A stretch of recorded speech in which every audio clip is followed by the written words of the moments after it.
الرجيم بسم الله الرحمن الرحيم اللهم صل على محمد اللهم صل عليه وسلم اللهم صل على محمد اللهم صل عليه وسلم اللهم صل على محمد يا رب صل عليه وسلم الحمد لله رب العالمين والعاقبة للمتقين والصلاة والسلام على سيدنا محمد طب الدوائها وعافية الأبدان وشفائها ونور الأبصار وليائها وعلى آله وصحبه وسلم أما بعد فقد قال الله تعالى في القرآن العظيم محمد رسول الله والذين آمنوا معه أشداء قال نبينا صلى الله عليه وسلم رضنا بالله ربا وبالإسلام دينا وبمحمد صلى الله عليه وسلم نبيا ورسولا அருள் தந்து பொருள் தந்து அழியா மறைந்து அகிலத்தை ஆட்சியாடுகிறார் இல்லாமல்ல அல்லாஹ் சுப்ஹானஹு வ தஆலா அவருக்கு எல்லா புகழும் புகழ்ச்சிகளும் நிரப்பமாக நிலவட்டுமாக சத்திய தூதர் சர்க்குண சம்பன்ன சமாதான பிரிய நம் கண்மணி நாயகம் ரசூலுல்லாஹி ஸல்லல்லாஹு அலைஹி வஸல்லம் அன்னவர்களின் குடும்பத்தார்கள் அன்னவர்களின் வாழ்க்கை வழிமுறைகளை தவறான பின்பற்றி வாழ்ந்து சென்ற சத்திய சஹாபாக்கள் தாபிஈன்கள் தபா தாபிஈன்கள் சுஹதாக்கள் முத்தகீன்கள் அவுலியாக்கள் அம்பியாக்கள் குறிப்பாக இந்த சிறப்புமிக்க ஜும்மாவுடைய மஜ்லிஸிலே அமர்ந்திருக்கிற அல்லாஹ்வுடைய இறை நேசர்களான நாம் யாவர்களும் மற்றும் இந்த ஜும்மா நேரத்தில் தங்களுடைய வேலைகளை எல்லாம் ஒதுக்கி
மாதத்தை நாம் பெற்றுக்கொள்ளக்கூடிய ஒரு கால அவகாசத்திலே நாம் இருந்து கொண்டிருக்கிறோம். அந்த காலம் மாதங்கள் எவ்வளவு பெரிய சிரமம் என்று சொன்னால், இந்த உலகமே மிகப்பெரிய ஒரு இருளில் இரண்டு கிடந்த காலங்களில் பிறக்கப்பட்ட எம் பெருமானார் முஹம்மது நபி ஸல்லல்லாஹு அலைஹி வஸல்லம் அவர்கள் பிறந்த ஒரு மாதத்தை இன்னும் 3 நாட்களிலே நாம் பெற்றுக்கொள்ளக்கூடிய காலத்தில் இருந்து கொண்டிருக்கிறோம். ரசூலுல்லாஹ்வுடைய பிறப்பு ஒரு சாதாரண பிறப்பு என்று எவராலும் சொல்லிவிட முடியாது. வரலாற்று மிக்க ஒரு தலைவர். எத்தனை தலைவர்கள் உருவானாலும் இவர்கள் ஸல்லல்லாஹு அலைஹி வஸல்லம் அவர்களுக்கு ஈடாக எந்த ஒரு தலைவரையும் நாம் பார்த்ததில்லை, இனி வரப்போவதில்லை. அப்பேற்பட்ட ஒளியாக அருள் பிறப்பாக இந்த வையகத்திலே பிறக்கப்பட்ட அண்ணார் பெருமானார் ஸல்லல்லாஹு அலைஹி வஸல்லம் அவர்கள் பிறந்த மாதம் நம்மளை வந்து அழைத்து கொள்ளக்கூடிய காலகட்டத்தில் இருந்து கொண்டிருக்கிறோம். எப்படிப்பட்ட காலம் தெரியுமா? என் பெருமாள் அவர்கள் வைரத்தில் பிறக்கவில்லை என்று சொன்னால் மிகப்பெரிய ஒரு அநியாயங்கள், அட்டுழியங்கள், கொடுமைகள், இன்னல்கள், இடையூறுகள் எல்லாம் இந்த நாட்டில் தலைவிரித்தாள். அவ்வளவு கொடூரமான காலத்தில் தான் என் பெருமானார் ரசூலுல்லாஹி ஸல்லல்லாஹு அலைஹி வஸல்லம் அவர்களை அல்லாஹ் ஒளியாக படைக்கப்பட்டார். அருமையான சகோதரர்களே, உலகத்திலே படைக்கப்பட்ட மனிதர்களில் நாங்கள் தான் அரசர்கள், நாங்கள் தான் தலைவர்கள். நாங்கள் சொல்கின்ற கட்டளை, உத்தரவுகள் அனைத்தையும் நீங்கள் பின்பற்றி நடக்க வேண்டும் என்று உச்சரித்துக் கொண்டு கொத்தளித்துக் கொண்ட அந்த நாட்டிலே அண்ணல் பெருமானார் ஸல்லல்லாஹு அலைஹி வஸல்லம் அவர்கள் படைக்கப்பட்டார். மக்கள் எல்லாம் உண்மையாக வாழ முடியாத காரணங்கள் சகோதரர்களே, இந்த அளவுக்கு சொன்னால் பெண் பிள்ளைகள் பிறந்துவிட்டால் அந்த பெண் பிள்ளைகள் அந்த குடும்பத்திற்கு மிகப்பெரிய ஒரு சாபக்கேடு என்று நினைத்து வாழ்ந்த அந்த காலகட்டத்தில் தான் அண்ணல் பெருமானார் ஸல்லல்லாஹு அலைஹி வஸல்லம் அவர்கள் பெண் பிள்ளை பிறந்தால் அது வீட்டுக்கு பயக்கத்து என்பதை நிலைநாட்டிக் கொண்டு இந்த உலகத்திற்கு சொல்லித் தந்தவர்கள் அண்ணல் பெருமானார் ஸல்லல்லாஹு அலைஹி வஸல்லம் அவர்கள். அருமையானவர்களே, ஒரு குடும்பத்தில் பெண் பிள்ளை பிறந்துவிட்டால் என்ன செய்வார்கள் தெரியுமா? அழகாக ஒரு சில காலங்களை வளர்ப்பார்கள், சில காலங்கள் அழகாக வளர்ப்பார்கள். பச்சள பிள்ளை, உலகம் அறியாத பிள்ளை, தகப்பன் தாய் வளர்க்கின்ற ஆசபாசத்தோடு வளர்க்கின்ற பிள்ளை சில வருடங்கள் வளர்த்து அந்த பிள்ளையை என்ன செய்வார்கள் தெரியுமா? சீவி சித்தாரித்து அலங்கரித்து வளர்ப்பார்கள்.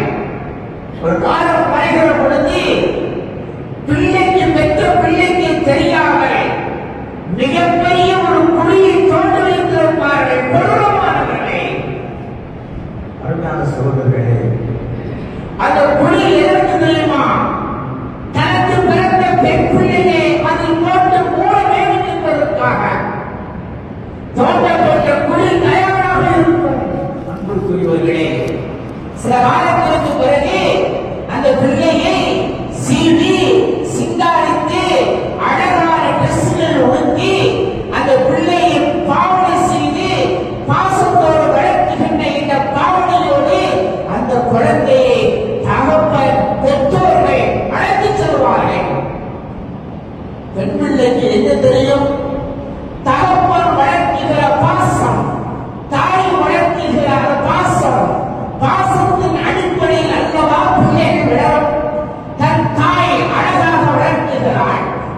முடியாத பெண் பிள்ளை நடந்து செல்லும் சோதரர்களே, அழைத்து சென்ற அந்த பெண் பிள்ளையை குழியில் போட்டு உயிரோடு போடுவார்கள், உயிரோடு போட்டார்கள், உயிரோடு புதைத்தார்கள். பிள்ளை பெண் பிள்ளை பெற்ற சாபத்தை நினைத்தார்கள். அப்பேற்பட்ட காலத்தில் தான் எம்பெருமானார் ரசூலுல்லாஹி ஸல்லல்லாஹு அலைஹி வஸல்லம் அவர்கள் பிறந்து பெண் பிள்ளை பிறந்தால் ஒரு வீட்டிற்கு பரக்கத்து இருந்தார்கள். பெண்மணி நாயகம் ஸல்லல்லாஹு அலைஹி வஸல்லம் அவர்கள் உயிரோடு புதைக்கின்ற கொடூரமான செய்தி, கொடூரமான செய்தி, அது ஏவலால் தடுக்கப்பட்டது என்பதை மக்கள் மத்தியிலே உழைத்து காட்டி பெண்களுக்கு பெரிய மரியாதையை, பெண்களுக்கு கண்ணியத்தை உயர்த்தி தந்தவர்கள் அண்ணன் பெருமானார் ரசூலுல்லாஹி ஸல்லல்லாஹு அலைஹி வஸல்லம் அவர்கள். இந்த தலைவரை பார்க்க முடியுமா? முடியாத சகோதரர்களே, நீ பார்க்கிறோம் இஸ்லாமிய மக்கள் கூட பெண் பிள்ளை பிறந்து விட்டால் முகத்தில் ஒரு மாற்றத்தை பார்க்கிறோம். பெண் பிள்ளை பிறந்து விட்டால் குடும்பத்தில் சோதனை பார்க்கிறோம். 1-2 பிள்ளைகள் பிறந்து விட்டால் மிகப்பெரிய ஒரு சோகம். மாமியார் வீட்டில் பிரச்சனை சந்தித்துக் கொண்டிருக்கிறார்கள். மற்றவர்களை சொல்ல வேண்டாம், இஸ்லாமிய மக்கள் மத்தியிலே நடமாடி இருந்து கொண்டிருக்கிறார்கள். எங்கள் வீட்டில் வாரிசு இல்லையே என்று இவர்கள் கொக்கரித்துக் கொண்டிருக்கிறார்கள். ஒன்றை எடுத்து பார்க்க சகோதரர்களே, இறைவன் படைக்கிற படைப்பில் அது யாராலும் தீர்மானிக்க முடியாது. எத்தனை பிள்ளைகளை பெற்றெடுத்தாலும், எத்தனை பெண் பிள்ளைகளை பெற்றெடுத்தாலும் நம்மளை கொண்டு நடக்காது. இறைவனுடைய நாட்டப்படி நடக்கும் சகோதரர்களே. அதை மறந்து சமம் வாழ்ந்து கொண்டிருக்கிறது இல்லையா? அதனால் சில பிரச்சனை, குடும்பங்களில் பிரச்சனை ஏற்பட்டு நேரத்தில் அது விவாகரத்து வந்து சூழலை பார்த்துக் கொண்டிருக்கிறது சொன்னால், அண்ணா சகோதரர்களே, இதெல்லாம் போற்றி வருவேன் அண்ணன் பெருமானார் ரசூலுல்லாஹி ஸல்லல்லாஹு அலைஹி வஸல்லம் அவர்கள். யாரால் சொல்ல முடியுமா? இன்னைக்கு பிள்ளை வந்து ரமதான் காட்டு வீசிருக்கிறதா, காடுகளில் பொருள்களில் வீசிச்சிருக்கிற அநியாயங்கள் பார்த்துக் கொண்டிருக்கிறோம். மற்றவர்களை பற்றி பேச வேண்டிய அவசியம் இல்லைங்க. இஸ்லாமியர்கள் செய்து கொண்டிருக்கிறார்கள். எவ்வளவு பெரிய முட்டாள்தனமான செயல்! இஸ்லாமிய வாழ்க்கை இல்லை, கைமாவுடைய வாழ்க்கை இல்லை, ஏறிச்சம் இல்லை, அல்லாஹ்வுடைய பயம் இல்லை. நாளை அல்லாஹ் அவர்களை கேட்பார் என்ற அந்த பயம் இல்லாத காரணத்தினாலே இந்த பெண் பிள்ளைகள் சாபங்கள் என்று நினைக்கின்ற இந்த இஸ்லாமிய சமூகத்தில் வாழ்ந்து கொண்டிருக்கிறோமே. அருமையான சகோதரர்களே, பெருமானார் ஸல்லல்லாஹு அலைஹி வஸல்லம் அவர்கள் சபையிலிருந்து பேச சொன்னார்கள். சபையின் ஒழுக்கத்தை சொல்லித் தந்தார்கள். பெருமானார் ரசூலுல்லாஹி ஸல்லல்லாஹு அலைஹி வஸல்லம் அவர்கள் ஒரு சபையில் இருந்தால் அடையாளம் காண முடியாது. அந்த அளவிற்கு பெருமானார் ஸல்லல்லாஹு அலைஹி வஸல்லம் அவர்கள் ஒரு பணிவோடு இருப்பார்கள், எளிமையாக இருப்பார்கள். அதனாலதான் சொல்லுவோம் ஒரு பள்ளிவாசலை என்ன வழங்கின சகோதரர்களே, ஒரு பள்ளிவாசலுடைய இமாமும், ஒரு பள்ளிவாசலுடைய நிர்வாகியும், ஒரு பள்ளிவாசலுடைய ஜமாத்து மக்களும் ஒன்றாக இணைந்து இருந்தால்தான் சமூகத்தில் மாற்றத்தை ஏற்படுத்த முடியும். இல்லை என்றால் மாற்றம் காண முடியாத சகோதரர்களே. இமாம் வாராரு, உதாரணத்துக்கு ஜிப்பா போட்டு தலைமை போட்டு கொண்டாட உட்கார்ந்துட்டு அந்த தொழிலுக்கு போயிட்டார். மக்களோட பழகிறார். மக்களுடைய இயல்பாக நடைமுறை தெரியுமா? தெரியாது. முன்னால் இருந்து தொழிலாளிகளா பின்னால் மக்கள் பின்னால் தொழில் வேண்டும். தொழுதால்தான் மக்கள் எப்படி தொழுகின்றார்கள் என்பதை வழங்க முடியும். நிர்வாகிகளோடு இணைந்திருந்தால்தான் இந்த சமூகத்துடைய நல்ல பல பாடங்களை இந்த சமூகத்திற்கு சமர்ப்பிக்க முடியும். இருக்கிறார்கள் சகோதரர்களே. பெருமானார் ஸல்லல்லாஹு அலைஹி வஸல்லம் அவர்கள் உபதேசம் செய்தார்கள் என்றால், பயான் செய்தார்கள் சொன்னால்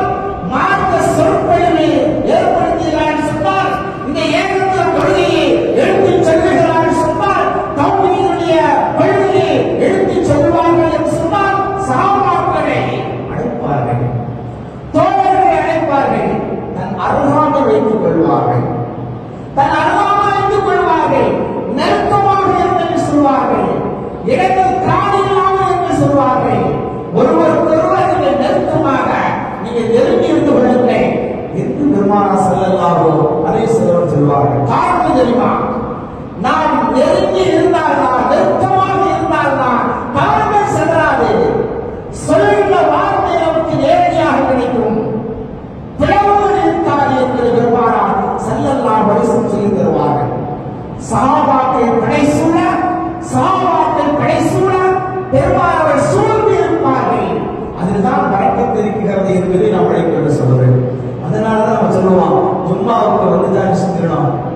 ஜும்மா தொழிலுக்கு வந்துட்டா அங்கங்க வைங்க உட்கார தவிர்த்துக்கிட்டு கொஞ்சம் சிரமம் பார்க்காம என்ன செஞ்சிடும் அப்படின்னா வந்துடணும். நீங்க முன்னால வந்துட்டா பின்னால வரக்கூடியவங்களுக்கு அது இடையூறு இருக்காது. அது நம்ம தொடர்ச்சியா சொல்லிட்டு வரோம். நீங்க முன்னால வந்துருங்க, பின்னால காரியங்கள் போடுங்க, முன்னால காரியங்கள் போடாதீங்க. அது இடம் போடுறதால சில தவறுகள் பாவங்கள் நமக்கு சாதாரணமாக தெரிந்தால் கூட அது பெரும் பாவங்கள் ஏற்படுத்திவிடும். எனவேதான் வருகின்றவர்கள் எது செய்யப்பட வேண்டும்? முன்கூட்டியே வந்துவிட வேண்டும், முன்னால் இருந்து கொள்ள வேண்டும், சபையில் ஒழுக்கத்தை பேர வேண்டும் என்பதை நாம் விளக்கிற சகோதரர்களே. அவங்க முன்னால் வாங்கலாம், வாங்க கொஞ்சம் முன்னால் வாங்கலாம், வாங்க கொஞ்சம் சிரமமாக வாங்க. ஒரு பள்ளியுடையமா பயன் சேனத்துலாம் உங்க உள்ளமா வச்சுக்கணும். உங்க அண்ணன் தம்பி ஒரு ஆளில் இருந்து பயணம் பண்ணா நீங்க எப்படி கவனத்தோட கேட்கணும் அது மாதிரி நினைச்சுக்கணும். இமாமா நினைச்சோம்னா கதை கட்டாது. அதனால பள்ளியோட இமாம் நம்ம தம்பி நம்ம அண்ணன் பேசுறாரு அவரோட உணவு கூட இருந்தா தான் அந்த பயான ரசனையா இருக்கும். நீங்களே மரமோடு கேட்கக்கூடிய நல்ல சூழ்நிலை ஏற்படும். சொல்றது நல்லா பார்க்க செய்யும். அருமையான சகோதரர்களே, பெருமானார் ஸல்லல்லாஹு அலைஹி வஸல்லம் அவர்கள் பிறந்த ஒரு மாதத்தை நாம் அடையக்கூடிய ஒரு காலகட்டத்தில் இருந்து கொண்டிருக்கிறோம். ஒரு மாற்றத்தை பாருங்கள். பெருமானார் ஸல்லல்லாஹு அலைஹி வஸல்லம் அவர்கள் ஒரு கட்டம் வருகிற பொழுது மக்காவை விட்டு மதீனாவிற்கு செல்ல வேண்டும். மக்காவை விட்டு மதீனாவிற்கு செல்ல வேண்டிய காலம் வந்துவிட்டது. மிக நெருக்கடியான ஒரு காலம். என்னங்க சோதனை? மோடிங்கிற பெரிய சோதனை, அதோட பெரிய மோடியில வந்து செஞ்சாங்க. பெருமானார் ஸல்லல்லாஹு அலைஹி வஸல்லம் அவர்களுக்கு கடுமையான தொந்தரவு கொடுத்தாங்க. இப்ப பெருமானார் ஸல்லல்லாஹு அலைஹி வஸல்லம் அவர்கள் இரவோடு இரவாக மக்கா விட்டு மதீனாவிற்கு செல்ல வேண்டும். அங்கும் கூட பாருங்க, ஸல்லல்லாஹு அலைஹி வஸல்லம் அவர்கள் தன்னுடைய வாழ்க்கையில் நீதத்தை நிலைநாட்டினார். நம்ம நினைச்சது செஞ்சிடலாம், போர் போயிடலாம், வெட்டி வெட்டி செஞ்சிடலாம், பைய தூக்கி போட்டு போயிடலாம். பெருமானார் ஸல்லல்லாஹு அலைஹி வஸல்லத்திலே சில அமானிதமான பொருட்கள் இருந்தது. சஹாபாக்கள் கொடுத்திருந்தார்கள், மாற்று மருத்துவர்கள் கொடுத்திருந்தார்கள். அத்துணையும் பெருமானார் ஸல்லல்லாஹு அலைஹி வஸல்லம் அவர்களிடத்தில் அமானிதமாக இருந்தது. காரணம் தெரியுமா? பெருமானார் ஸல்லல்லாஹு அலைஹி வஸல்லம் சாதுக்குல் அமீன், உண்மையாளர். அவர் பொய் சொல்ல மாட்டார், ஏமாற்ற மாட்டார் என்ற நம்பிக்கை மக்களிடத்தில் இருந்தது. எனவே அவர்கள் பொருட்களை பாதுகாப்பாக அண்ணன் பெருமானார் ஸல்லல்லாஹு அலைஹி வஸல்லத்திலே கொடுத்திருந்தார்கள். இரவோடு இரவாக செல்ல வேண்டிய காலம் ஏற்பட்ட பொழுது தன்னுடைய மருமகனார் அலி ரலியல்லாஹு தஆலா அவர்களிடத்திலே அந்த பொருட்களை எல்லாம் ஒப்படைத்து இது இன்னாருக்குரியது, இது இன்னாருக்குரியது, இவரிடத்தில் ஒப்படைக்கப்பட வேண்டும் என்று பெருமானார் ஸல்லல்லாஹு அலைஹி வஸல்லம் சொல்லிவிட்டு மக்காவுக்கு மதீனாவுக்கு புறப்பட்டார்கள். பெருமானார் மக்காவுக்கு மதீனாவுக்கு செல்கிற பொழுது மிகப்பெரிய ஒரு மனவேதனை. ஸல்லல்லாஹு அலைஹி வஸல்லம் அவர்களுக்கு கடுமையான கஷ்டம். என்ன கஷ்டங்க? மக்காவில் பிறந்த நாம் இந்த மக்கா மண்ணிலே வாழ முடியாத சூழ்நிலை ஏற்பட்டு விட்டது. தான் பிறந்த மண்ணில் வாழ முடியாத சூழ்நிலை, குடும்பங்களை விட்டு, நாட்டை விட்டு, வீட்டை விட்டு, ஊரை விட்டு இரவோடு இரவாக செல்ல வேண்டிய சூழ்நிலை ஏற்பட்டு விட்டது. பெருமானார் மக்காவிலே வாழ வேண்டும் நினைத்தார்கள். அல்லாஹ்வுடைய உத்தரவோ நீ மதீனாவுக்கு செல்லுங்கள் என்று. இருந்தாலும் கூட அல்லாஹ்வுடைய கடமையை கட்டளைகளை நிறைவு செய்வதற்காக அண்ணன் பெருமானார் ஸல்லல்லாஹு அலைஹி வஸல்லம் அவர்கள் மக்காவை விட்டு மதீனாவுக்கு செல்கிறார்கள். எப்பொழுது வழக்கம் உண்டு, பெருமானார் ஸல்லல்லாஹு அலைஹி வஸல்லம் அவர்கள் வெளியூர் பயணத்தை மேற்கொண்டால் அதை நாமும் செய்யணும், அதை நாமும் கடைபிடிக்கணும். பெருமானார் ஸல்லல்லாஹு அலைஹி வஸல்லம் அவர்கள் வெளியூர் பயணத்தை மேற்கொண்டால் பள்ளிவாசலுக்கு வந்து 2 ரக்காஅத்தினை தொழுது விட்டு செல்வார்கள். இது ஸல்லல்லாஹு அலைஹி வஸல்லம் பழக்கம். வெளியூருக்கு சென்று திரும்பி வந்தாலும் உடனடியாக வீட்டிற்கு செல்ல மாட்டார்கள். பள்ளி தொழுகிறார், தொழில் விட்டு செல்வார்கள். அப்படி வருகின்ற பொழுது கஅபத்துல்லாஹில் தொழுவதற்காக அனுமதி மறுக்கப்படுகிறது. யாருக்கு மறுக்கப்படுகிறது? உலகத்தில் ஒப்பற்ற தலைவர் முஹம்மது நபி ஸல்லல்லாஹு அலைஹி வஸல்லம் அவர்கள் கஅபத்துல்லாஹ்வுடைய காவலாளி இருக்கிறார். அந்த மனிதனிடத்திலே, அந்த காவலாளரிடத்திலே கேட்கிறார்கள், 2 ரக்காயத்துகள் தொழுகிறேன் என்று. அவகாசங்கள் மறுக்கப்படுகிறது, தொழுகைக்கு மறுக்கப்படுகிறது. மறவாதே ஸல்லல்லாஹு அலைஹி வஸல்லம் வெளியே இருந்து தொழுதுவிட்டு அந்த கஅபத்துல்லாஹ்வின் காவலாளரிடத்திலே சொன்னார்கள். காவலாளரிடத்திலே சொன்னார்கள், இந்த கஅபத்துல்லாஹ்வுடைய சாவி திறவுகோல் உங்களிடத்தில் இன்று இருக்கிறது. இன்ஷா அல்லாஹ் ஒரு காலம் வரும், ஒரு காலம் வரும், இந்த கஅபத்துல்லாஹ் சாவி என் கையில் இருக்கும், நினைவில் வைத்துக் கொள்ளுங்கள் என்று சொல்லிவிட்டு பெருமானார் ஸல்லல்லாஹு அலைஹி வஸல்லம் அவர்கள் மக்காவிற்கு மதீனாவிற்கு சென்று விட்டார்கள். மக்காவுடைய மதீனாவை ஸல்லல்லாஹு அலைஹி வஸல்லம் உபசரிப்புகள் அதிகம், சந்தோஷங்கள், மகிழ்ச்சிகள் எல்லாரும் கூட மக்காவுக்கு வர வேண்டும் என்ற கவலை பெருமானாருக்கு இருந்தது. ஒரு காலம் வருகிற பொழுது மக்காவை வெற்றி கொண்டு பெருமானார் ஸல்லல்லாஹு அலைஹி வஸல்லம் மக்காவுக்கு வருகிறார்கள். கஅபத்துல்லாஹ் தொழுவதற்காக வருகிறார்கள். எந்த நேரத்தில் கஅபத்துல்லாஹ்வுடைய காவலாளி பெருமானார் அவர்களுடைய தொழுகைக்கு மறுக்கப்பட்டாரோ அதே காவலாளி கஅபத்துல்லாஹ்வில் இருந்து கொண்டிருக்கிறார். அண்ணன் பெருமானார் ஸல்லல்லாஹு அலைஹி வஸல்லம் அவர்கள் கஅபத்துல்லாஹ் வந்தார்கள். நம்ம நினைச்சு பாருங்க, நமக்கு ஒரு அனுமதி தரலன்னா நாம என்ன செய்வோம்? முக்கியம் வச்சுக்கிறேன், நான் வந்து பார்த்துக்கிறேன், நான் வரும்போது அதை பார்க்கிறோம், சுரும செல்வமா இருக்கிறாங்க.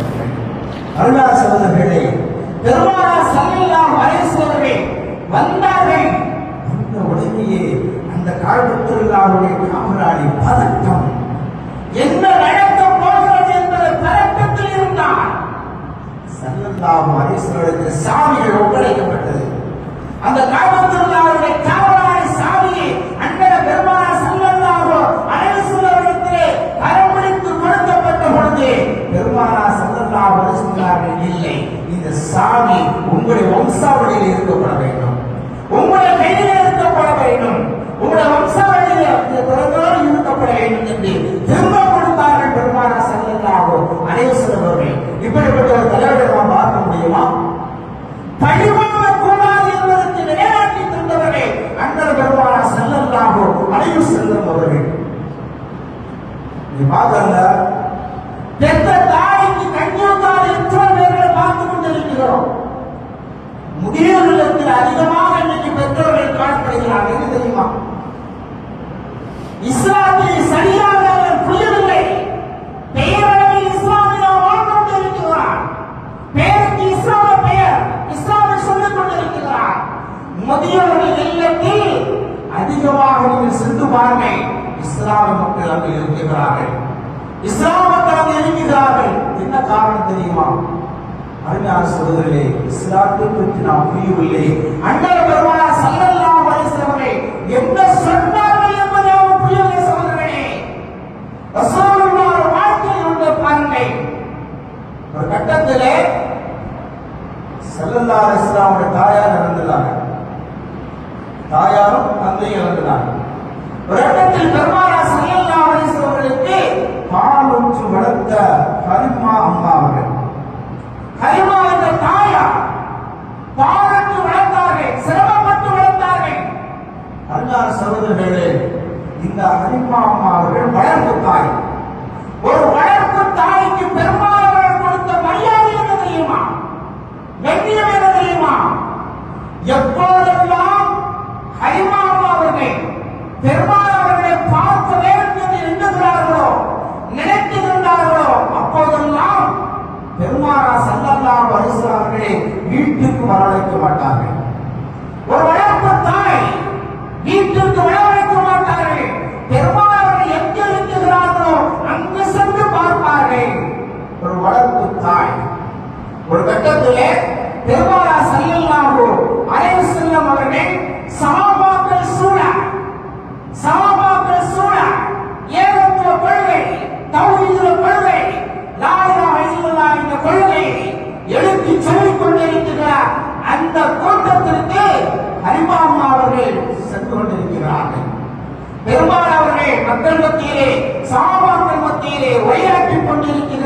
பேசிக் கொண்டிருக்கிற நேரத்தில் தன்னுடைய வளர்ப்பு தாய் அங்கே நடந்து வந்து கொண்டிருக்கிற நிகழ்வை பார்க்கிறார்கள். அண்ணா சகோதரர்களே, நீ பார்க்கிறோம், பெற்றோர்களே கஞ்சி கொடுக்காம வீட்டோடு விரட்டி எத்தனையோடு பார்த்துட்டு இருக்கிறோம். இஸ்லாமுக்கு நடத்தின கண்களால் பார்த்து கொண்டிருக்கிறோம். சில தாயார்களை நெஞ்சில் தள்ளுகின்ற கண்களாக பார்த்து கொண்டிருக்கிறோம். தாயார் குமரி கொண்டிருக்கிறார்கள். தந்தை வழியில்லாமல் வாழ்ந்து கொண்டிருக்கிறான். வெளியில் சொல்ல முடியாமல் வெட்கத்தோடு குறைந்து வாழ்ந்து கொண்டிருக்கிறான். இது இஸ்லாம் மக்களிடத்தில் நடந்து கொண்டிருக்கிறது. பெருமானார் ஸல்லல்லாஹு அலைஹி வஸல்லம் ஹலிமா அம்மா அவர்கள் வருவதை பார்த்து தன்னுடைய மேனியில் கிடந்த துண்டை கோர்வையை கீழே விரித்தார்கள். கீழே விரித்து தன்னுடைய வளர்ப்பு தாய் ஹலிமா அம்மா அவர்கள் சமைத்து வருகிற பொழுது அவர்களை சாபாக்களை வழிபட சொல்லி ஸல்லல்லாஹு அலைஹி வஸல்லம் அவர்கள் தன் வளர்ப்பு தாயை அந்த விருப்பின் மீது அமர வச்சு அழகு பார்த்தார்கள் என்று சொன்னார். இப்பேற்பட்ட ஒரு தலைவரை பார்க்க முடியுமா? ஒரு வளர்ப்பு தாய்க்கு கொடுத்த மரியாதை சொன்னால் சொந்த தாய்க்கு நாம் எந்த அளவுக்கு கண்ணியப்படுத்தப்பட வேண்டும், எந்த அளவுக்கு மரியாதை கொடுக்கப்பட வேண்டும். அல்லாஹ் சொல்றாங்க, ஃபலாத்த குல்லஹுமா உஃபிவலா தன்தஹுமா வகுல்லஹுமா கௌலன் கரீமா. உன்னுடைய பெற்றோர்களே சீ என்று சொன்னாரே, அல்லாஹ் சொல்கிறான், உன்னுடைய பெற்றோர்கள் இருவரை பெற்றுக் கொண்டார் அல்லது ஒருவரை பெற்றுக் கொண்டார். என்ன அர்த்தம்? ரெண்டு பேரும் இருந்தாரு ஒன்னோட வச்சுக்கோ. ஒருத்த மரணிச்சு ஒருவர் இருந்தால் ஒன்னோட வச்சுக்கோ.